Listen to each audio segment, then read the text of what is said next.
Allah yang maha pengasih dan maha penyayang tidak akan membiarkan makhluknya kebingungan. Ini Allah ini maksudnya apa sih? Ini Allah tidak. Pasti Allah tidak akan lepas tangan, kita diberi penuntun langsung. Ini rahmat darinya. Makanya Rasulullah itu kan kalau menggunakan bahasa Al-Quran kan disebut rahmatan lil alamin, anugerah bagi alam semesta. Karena dengan hadirnya beliau kita bisa on the right track menuju Allah. Kita bisa berada di jalan yang benar.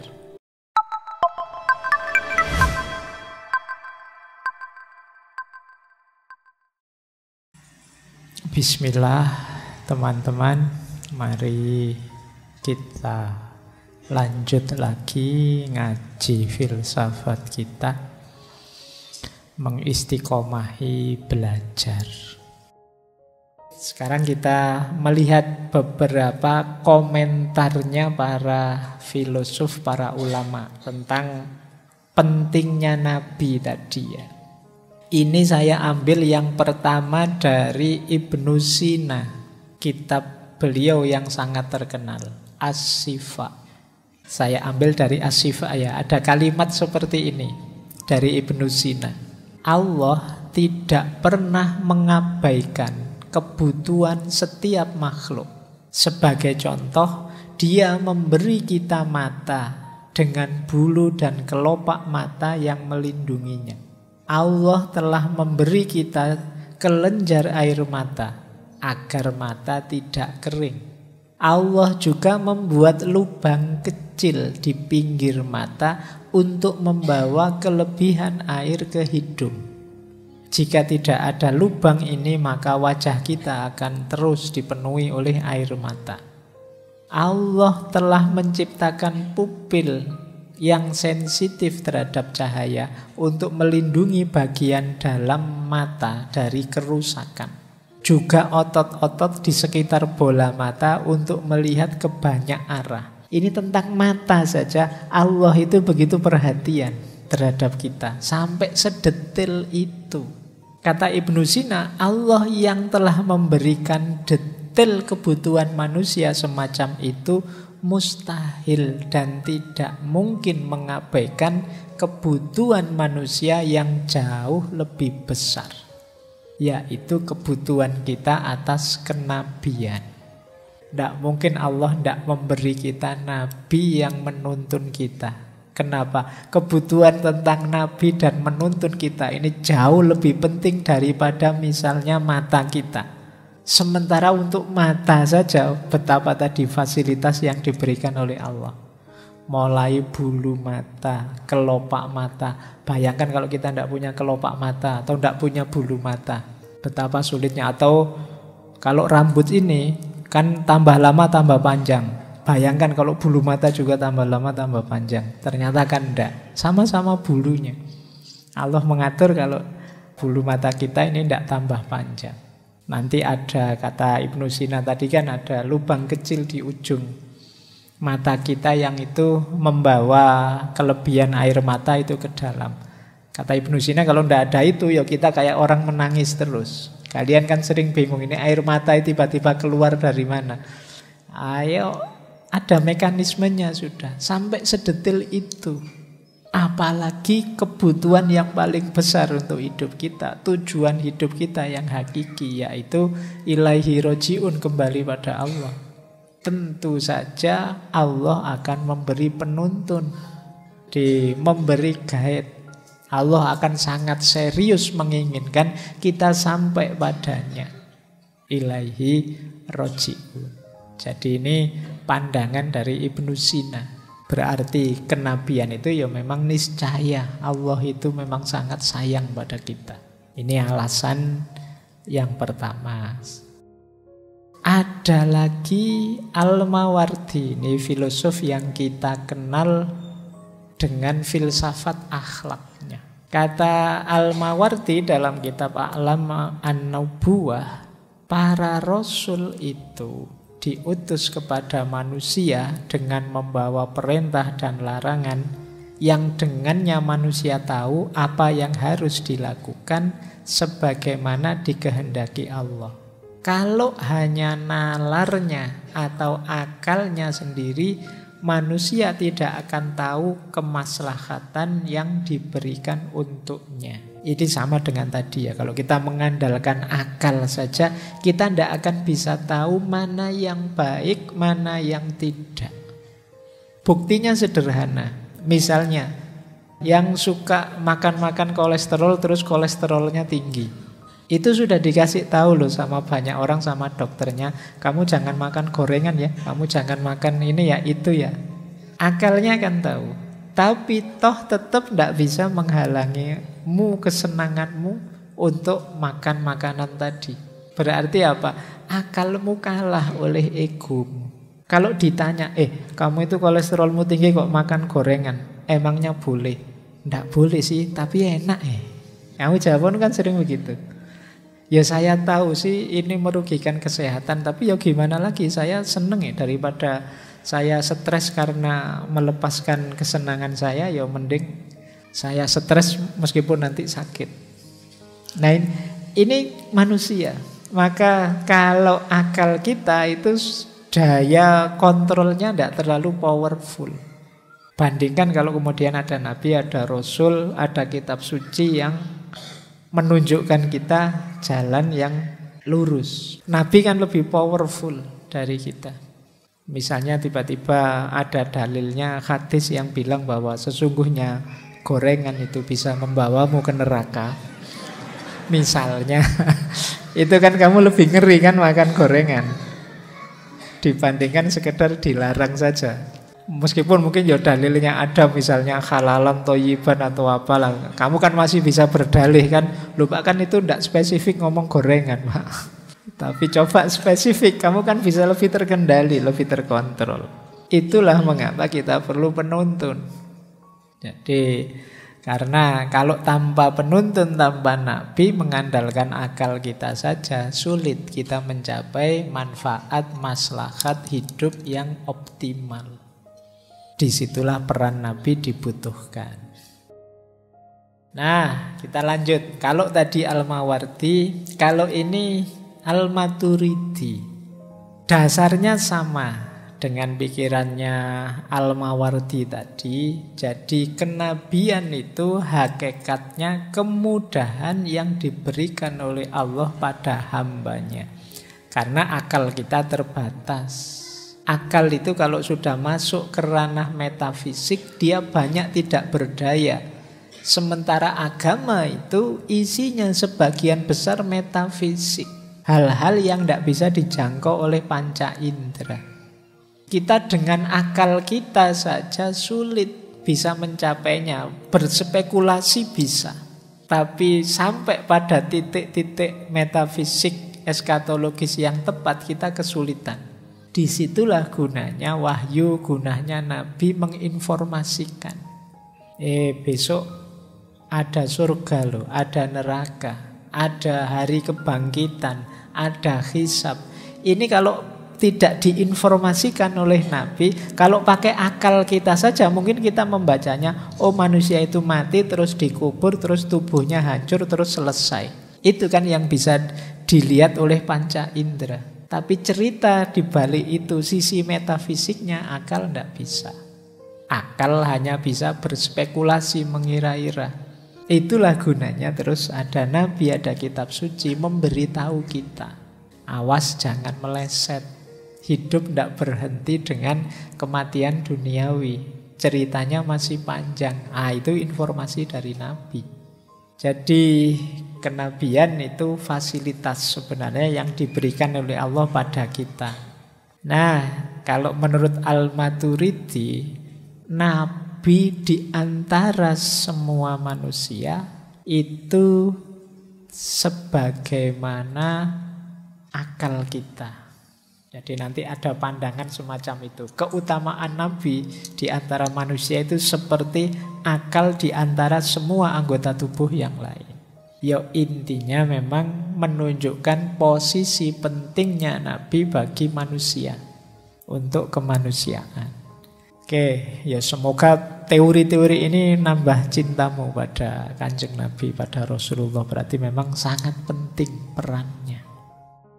Kalau ini sama dari Muhammad Abduh. Kalau Muhammad Abduh lebih melihat sisi sosialnya. Manusia itu dalam pergaulan sering kacau, tidak sadar hak dan kewajibannya.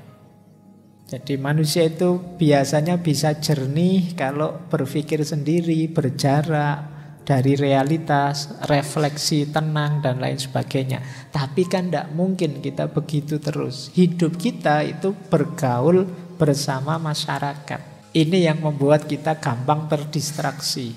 Ini yang membuat hidup ini terus kacau.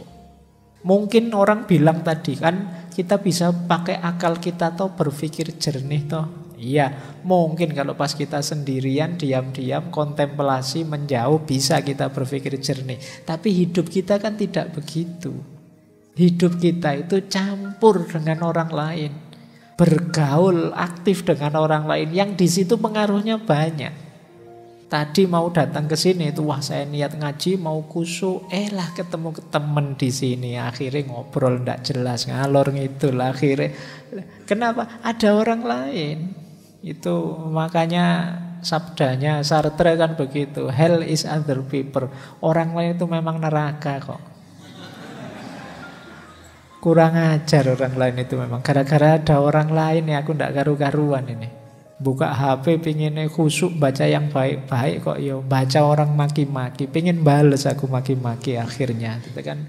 Maka kata Muhammad Abduh, hadirnya Nabi di tengah-tengah kita itu menyeimbangkan itu, memberi tuntunan kita bagaimana hidup ideal di tengah masyarakat ramai yang sesuai tujuan.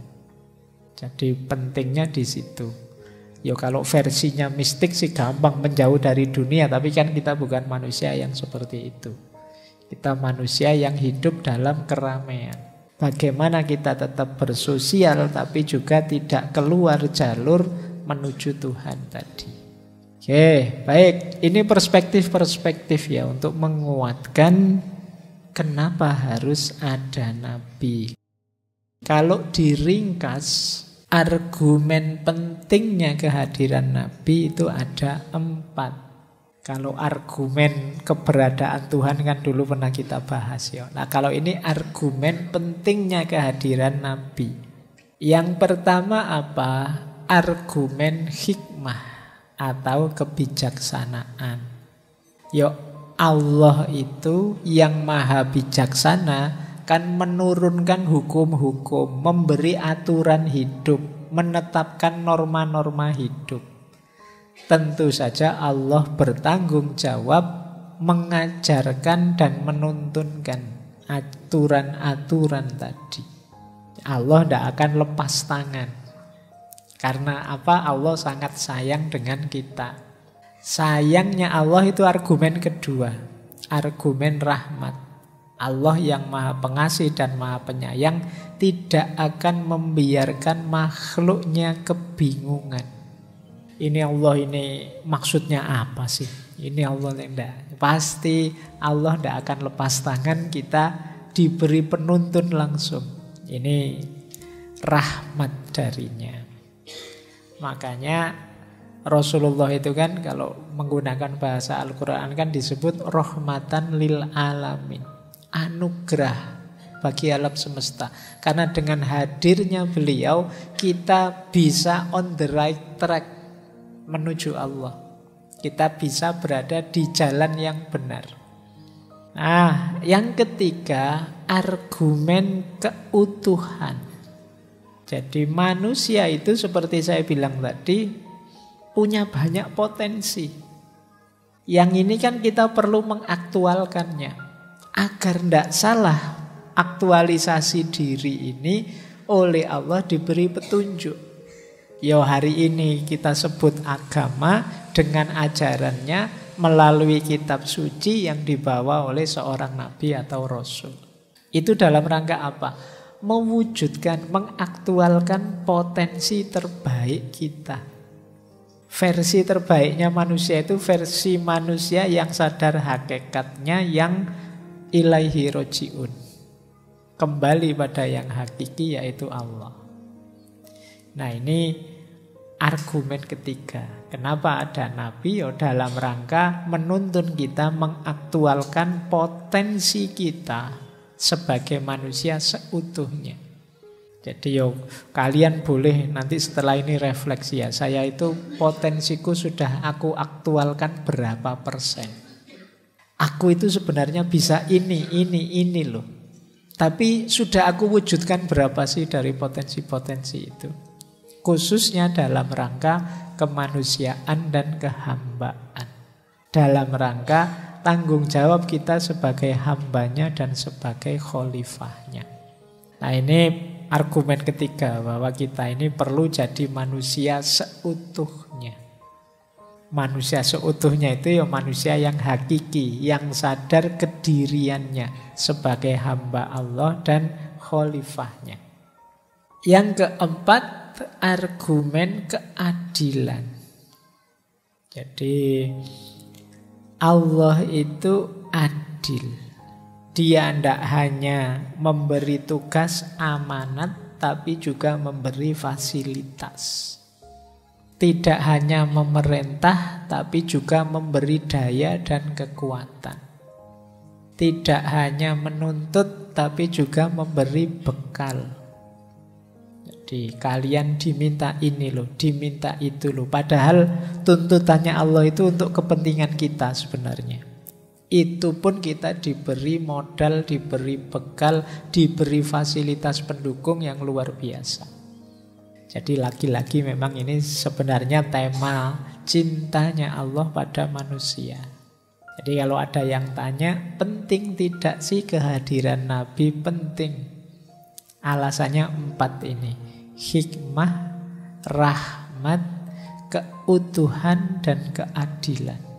Itulah pentingnya hadirnya Nabi dalam kehidupan kita. Baik, kita lanjut ya. Sampai di titik ini, semoga kita sekarang sadar kenapa harus ada Nabi.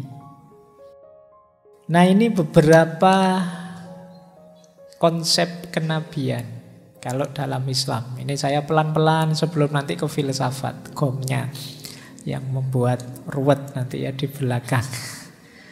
Nah, yang pertama, ini kalian nanti cari ayatnya sendiri-sendiri. Di situ saya tulis ayatnya dan hadisnya. Yang pertama, kenabian itu fenomena universal. Karena Allah sayang manusia. Sejak awal sampai akhir, ya Nabi dan Rasul itu selalu hadir mewarnai hidupnya manusia. Kalau di surat An-Nisa ayat 164 itu disebut warusulan qad qasasnahum alaika min qabl warusulan lam naqsushum alaik. Ada rasul-rasul yang kami kisahkan ceritanya padamu, ada pula rasul-rasul yang tidak kami ceritakan padamu. Makanya mulai sekarang berhentilah mencela, mencaci kepercayaan yang berbeda. Siapa tahu yang dipercayai oleh yang berbeda dari kita itu termasuk utusannya Allah yang tidak kita kenali. Karena yang diminta kita kenali kalau di Al-Quran kan 25. Jumlah aslinya berapa sih? Jumlahnya sangat banyak. Itu di selanjutnya ya. Jumlah Nabi dan Rasul itu sangat banyak. Ini kita ambil satu saja dari hadis yang diriwayatkan oleh Imam Ahmad. Satu ketika dari Abu Umamah, dia bertanya pada Rasulullah, wahai Rasulullah, kam wafa iddatul anbiya, berapa sih jumlahnya para nabi itu? Qala, Rasulullah bersabda, mi'atu alfin wa arba'atun wa isruna alfan. 100.000 dan 24.000. Jadi jumlahnya nabi itu 124.000. Loh banyak loh itu. Ar-rusul min dzalika thalathumi'atin wa khamsah. Yang termasuk rasul dari sejumlah banyak itu ada 305. Jadi thalathumi'atin wa khamsah. Wa khamsata asyar 315. Jadi nabi jumlahnya 124.000, rasul jumlahnya 315. Zaman ghafiro, kata Rasulullah, zaman ghafiro itu jumlah yang sangat banyak. Yang disebutkan dalam Al-Quran 25. Berarti masih sisa sangat banyak. Karena memang kenabian ini fenomena universal. Bukti cintanya Allah pada manusia. Sejak zaman Nabi Adam sampai sekarang. Nanti ada lagi riwayat, setiap generasi, setiap sekian tahun pasti ada turun Nabi. Rumus ketiga, kategori ketiga tentang kenabian, semua nabi atau rasul itu mendakwahkan tauhid. Mengajak kepada Tuhan yang hakiki, yang satu. Itu boleh dicek ayatnya, antara lain surat An-Nahl ayat 36. Dan yang terakhir, konsep kenabian dalam Islam itu punya pandangan rangkaian nabi dan rasul tadi, puncak dan akhirnya adalah Nabi Muhammad Sallallahu Alaihi Wasallam. Jadi ini puncaknya, ini sudah terakhir. Makana Muhammadun aba ahadin min rijalikum walakin Rasulullahi wa khotaman nabiyyin.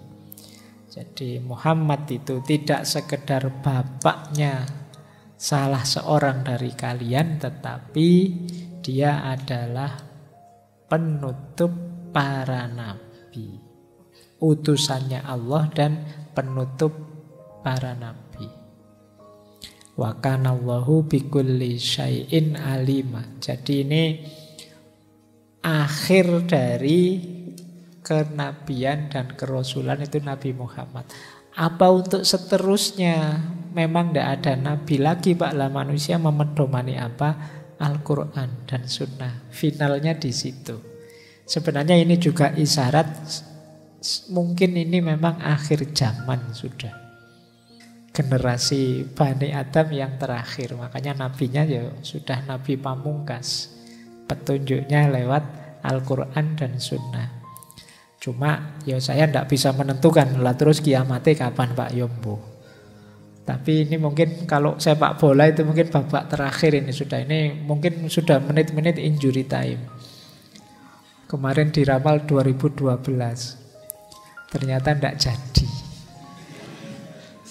Jadi salah sendiri. Mungkin 2012 itu normal time-nya. Bal-balan 45 menit babak kedua itu berakhirnya 2012.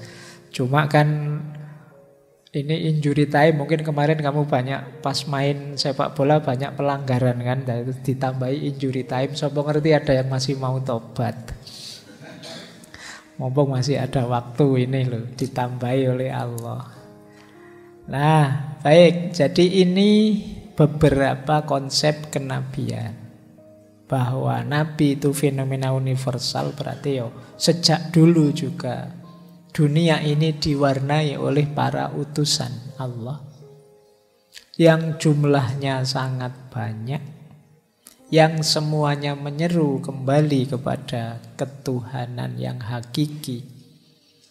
Kalau bahasa Islam menyeru pada tauhid. Dan rangkaian nabi dan rasul itu berakhir pada Nabi Muhammad Sallallahu Alaihi Wasallam. Baik. Ini beberapa konsep. Sekarang kita lanjut. Ini beberapa pandangan. Kalau ini Imam Ghazali ciri faktual seorang nabi.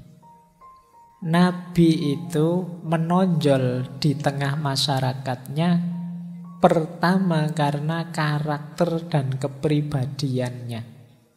Tidak pernah Allah itu ngutus Nabi dari orang-orang yang tidak mulia akhlaknya, tidak mulia adabnya.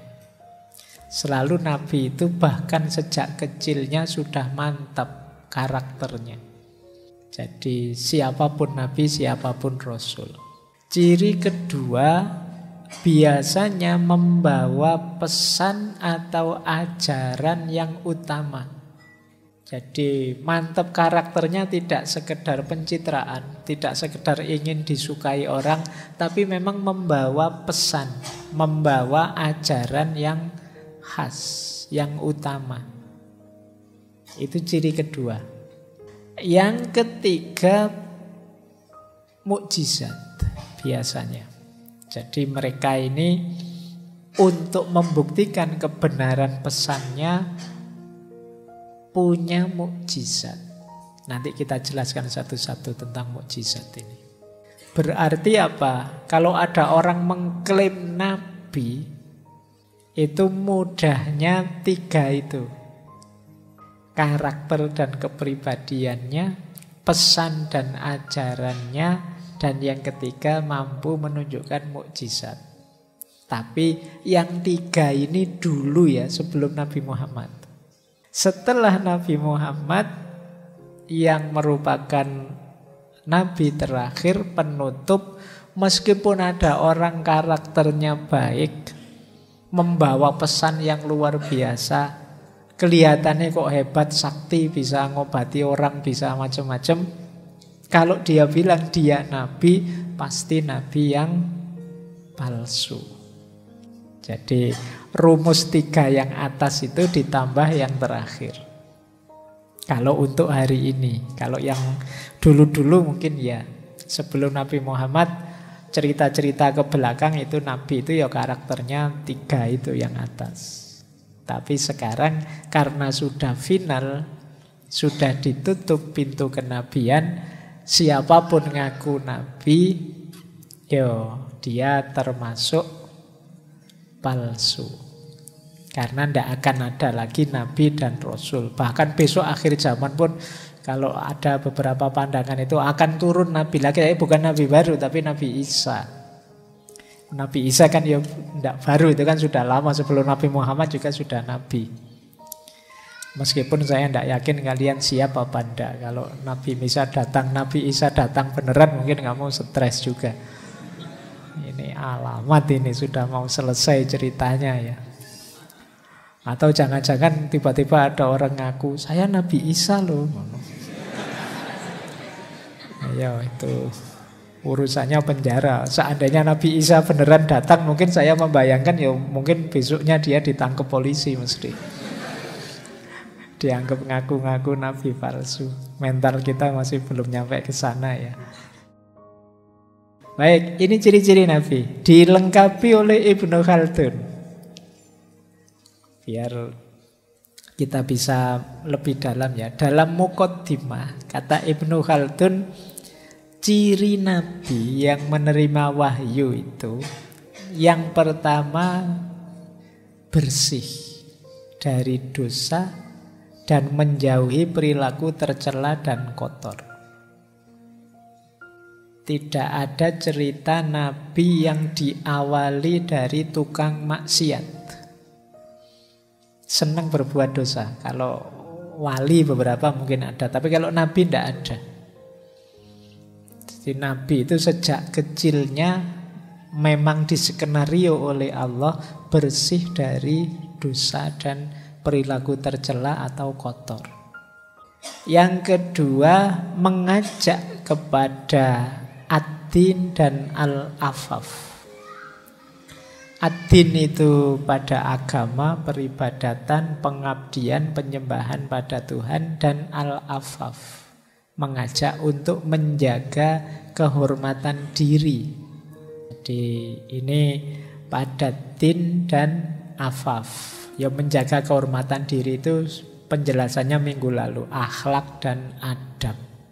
Jadi ibadah, akhlak dan adab. Yang ketiga, nabi itu biasanya kata Ibnu Khaldun lahir di tengah kaumnya dalam garis keturunan yang baik. Dzu hasab. Jadi garis keturunannya biasanya ya mulia. Tidak ada yang dari orang tua yang jelek. Yang terakhir mukjizat. Punya kemampuan melakukan hal-hal luar biasa. Ini ciri-ciri Nabi menurut Ibnu Khaldun.